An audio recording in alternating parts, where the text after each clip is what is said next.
तो स्वागत आपका हिंदी ज्ञान संकल्प चैनल पर। तो दोस्तों आज हम करते हैं यूनिट फर्स्ट का एक टॉपिक है भाषा और उसके विकास में से, जिसका सब टॉपिक है एक हिंदी भाषा प्रयोग के विविध रूप और एक और टॉपिक है हिंदी के विविध रूप। ठीक है, ये दोनों टॉपिक हम आज इस क्लास के अंदर कवर करेंगे। और पीछे की जो आपने नई वीडियो देखी है तो आप हमारे चैनल पर ज़रूर विजिट कीजिएगा। और अगर आपको हमारी वीडियो पसंद आ रही है तो आप हमारे चैनल को सब्सक्राइब करें, शेयर करें और लाइक ज़रूर करें और कमेंट करके प्यारा सा हमें ये बताइए कि आपको हमारी क्लासेस कैसे लगती हैं। तो दोस्तों आज हम करेंगे हिंदी के विविध रूप। चलिए करते हैं। इसमें है सबसे पहले कि एक है हिंदी भाषा प्रयोग के विविध रूप और एक है हिंदी के विविध। दोनों टॉपिक के अंदर बहुत ज़्यादा डिफरेंस है, क्योंकि एक के अंदर पूछा है कि हिंदी भाषा है उसके विविध रूप पूछे हैं। ठीक है, और एक है ये वाला टॉपिक जो आपको दिखाई दे रहा है कि हिंदी भाषा प्रयोग के विविध रूप। जो हिंदी भाषा है उसके अंदर प्रयोग के अंदर कौन कौन से रूप हैं, मतलब उनकी भाषा के कौन से रूप है वो दिए गए हैं। और एक है हिंदी के विविध रूप जो कि हिंदी से कौन सी भाषा है वो विकसित हुई है, वो देखेंगे। तो इसमें सबसे पहले हम देखेंगे हिंदी भाषा के विविध प्रयोग के विविध रूप। ठीक है, कि कौन सी भाषा के 3 रूप हैं इसकी बताए हैं। भाषा के कितने रूप हैं हिंदी भाषा के? भाषा के पूछे इन्होंने, भाषा के कहे हैं इन्होंने कि 3 भाषा के रूप होते हैं।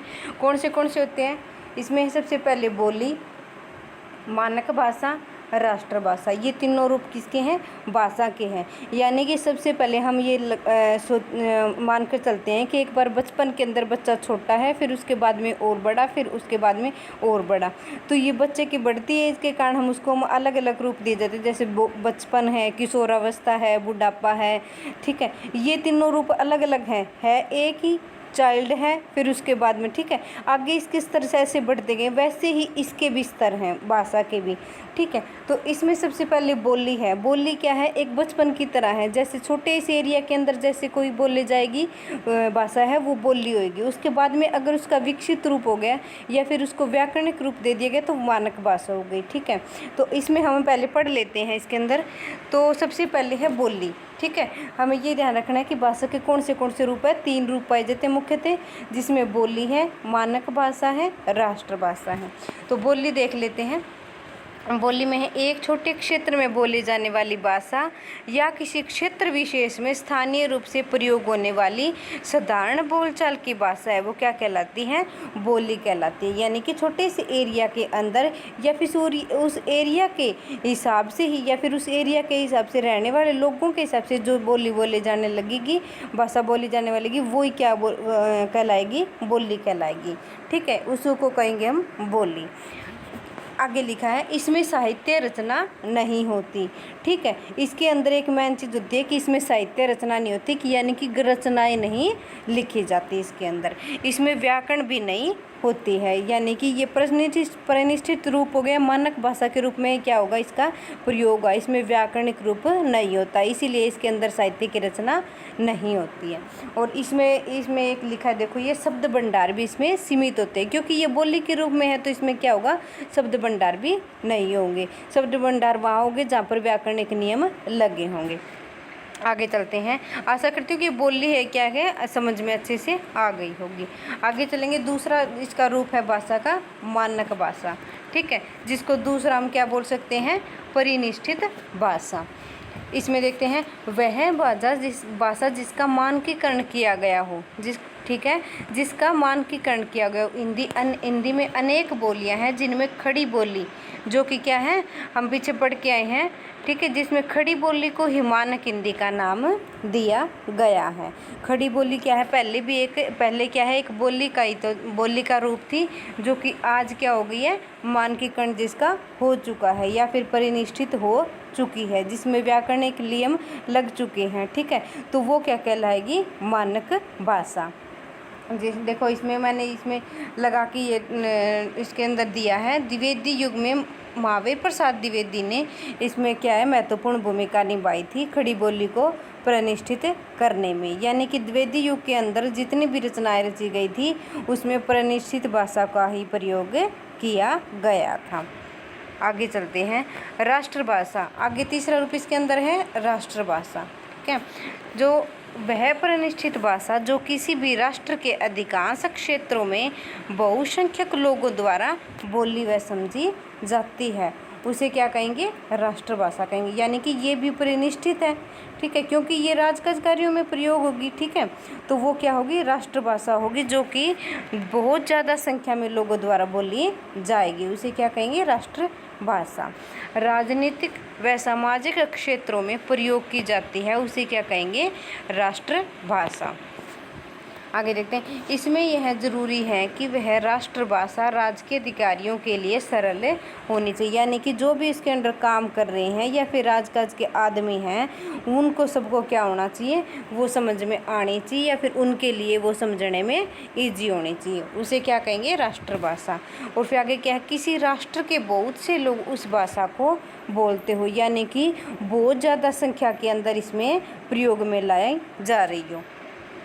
आगे चलते हैं, उस भाषा के द्वारा राष्ट्र का अपनी धार्मिक, आर्थिक और राजनीतिक व्यवहार भी हो सकना चाहिए। यानी कि सारे राष्ट्र के कार्य हैं, जितने भी मुख्य कार्य हैं, धार्मिक है, आर्थिक है, राजनीतिक है, वो सारे किसके लोग हैं उसको इस भाषा में समझ सकने होनी चाहिए, उसी को क्या कहेंगे हम? राष्ट्रभाषा। यानी कि बहुत ज़्यादा संख्या के अंदर इसका प्रयोग होना चाहिए, तभी वो राष्ट्रभाषा कहलाएगी। आगे है राजभाषा। राष्ट्रभाषा तो क्या है कि पूरे विश्व के अंदर, ठीक है, उसको बहुत ज़्यादा संख्या के अंदर उसमें बोला जाना चाहिए, या फिर समझी जानी चाहिए, या फिर उनका कार्य होना चाहिए, वो क्या होगी? राष्ट्रभाषा।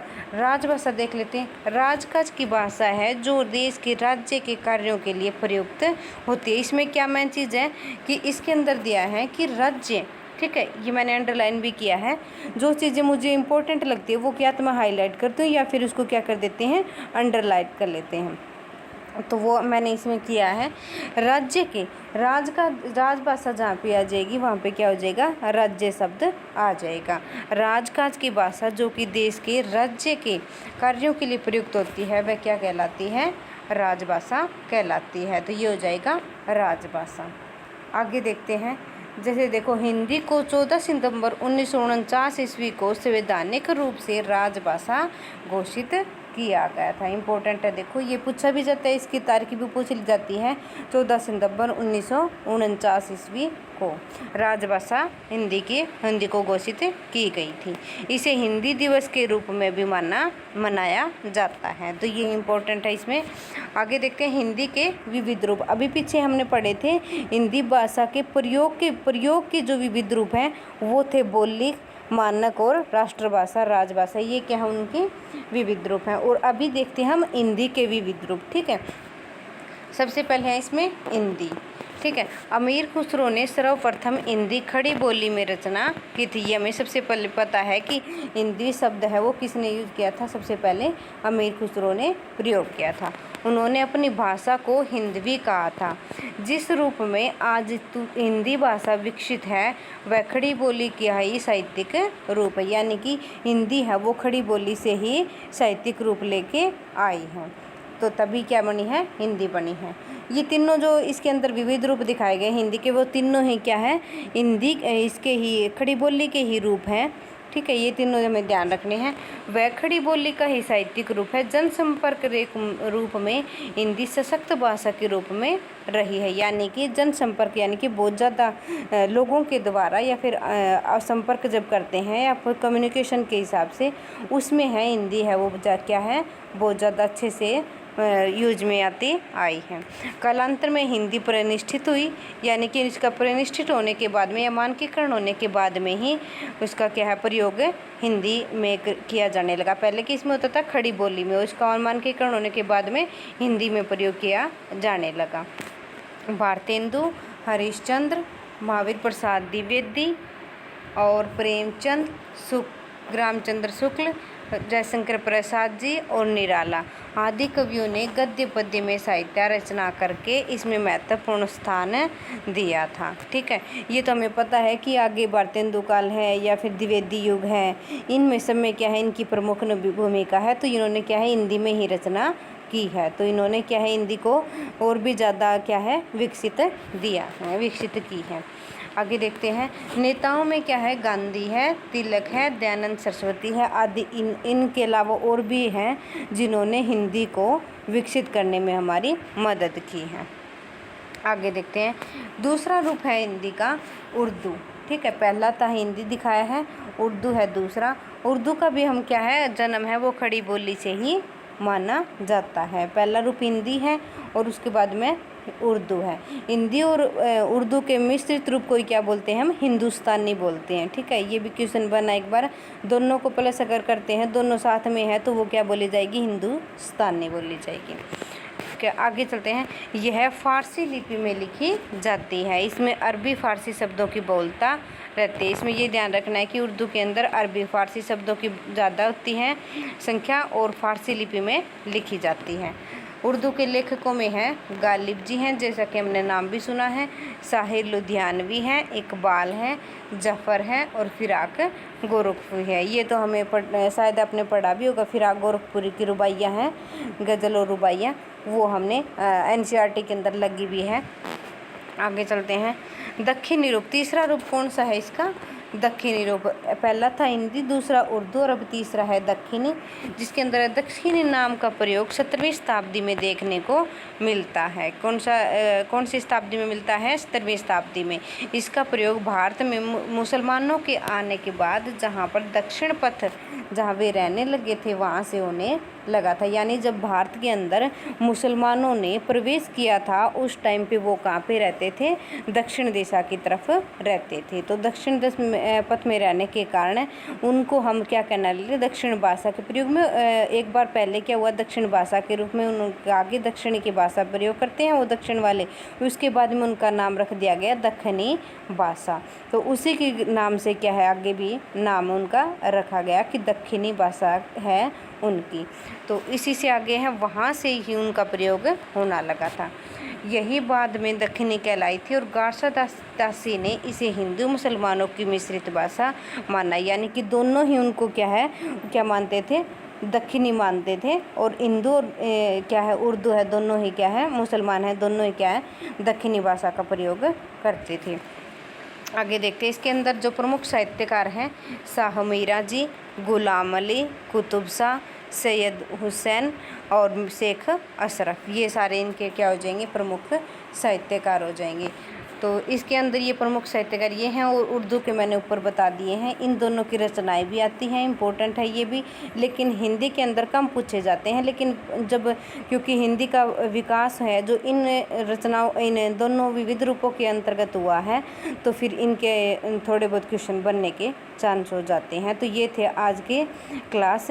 दोस्तों अगर आपको क्लास पसंद आ रही है तो हमारे चैनल को लाइक करें, शेयर करें और सब्सक्राइब ज़रूर करें। थैंक यू दोस्तों, धन्यवाद।